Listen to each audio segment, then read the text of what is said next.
एका सुंदर अक्षरनगर नावाच्या गावात सगळे मराठी अक्षर आनंदाने राहत होती.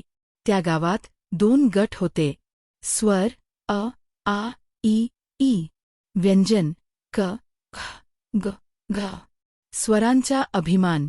स्वर खूप खुश होते. ते म्हणायचे, आम्ही स्वतःच बोलू शकतो. आम्हाला कुणाची गरज नाही. अ, आ, ई सगळे गाणी गात फिरायचे. व्यंजनांची अडचण. व्यंजन मात्र थोडे उदास होते.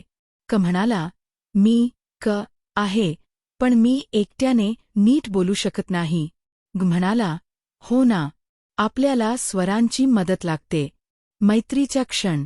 एके दिवशी स्वरांनी विचार केला, आपण व्यंजनांना मदत केली तर किती छान होईल.